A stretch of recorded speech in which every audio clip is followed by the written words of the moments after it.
Hi, welcome to this video where we look at how you would connect Unleash to a third-party data analytics platform using impression data.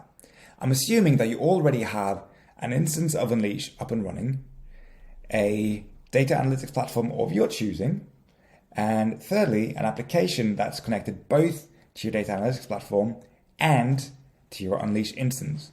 Now, what platform you use or what service you use for data analytics really doesn't matter. In this case, I'll be using PostHog, but you could just as well use Mixpanel, Matomo, Google Analytics, or whatever else you want.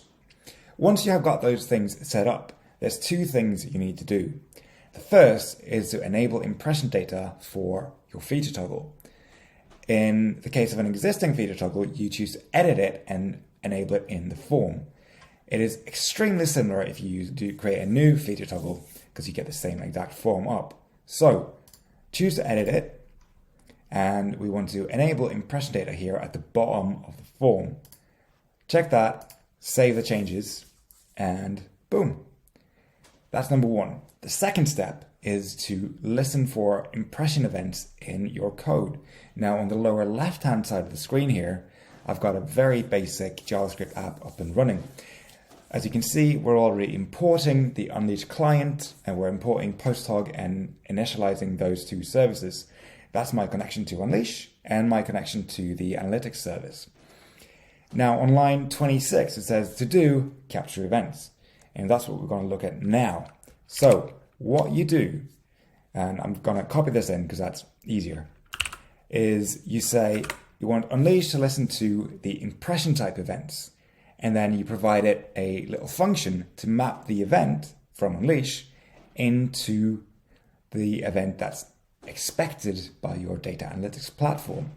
For PostHog, that means we want to give the event a name, which in our case will say event type. That'll be either is enabled or get variant for the Unleash impression data events. And then we simply spread the whole Unleash context into the data object. We give it a distinct ID so that PostHog can correlate the events. And we provide the feature name, whether it's enabled, and what its variant is. Once you've got that ready, that's really all there is to it. So turn your eyes to the top right-hand part of my screen, and we'll look at these two buttons.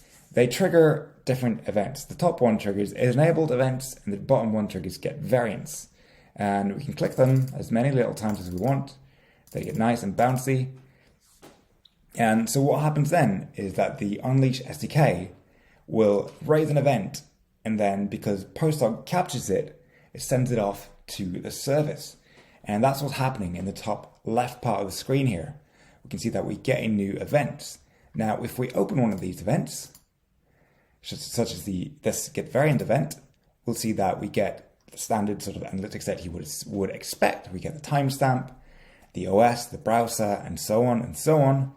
And also further down, we've got session ID, environment, app name, user ID, and these Unleash specific data that we were wanting. So such as the feature name, for instance, whether it's enabled or not, and which variant you got. And now that's it. You use this for whatever you want, because now it's connected and it's just ready to go.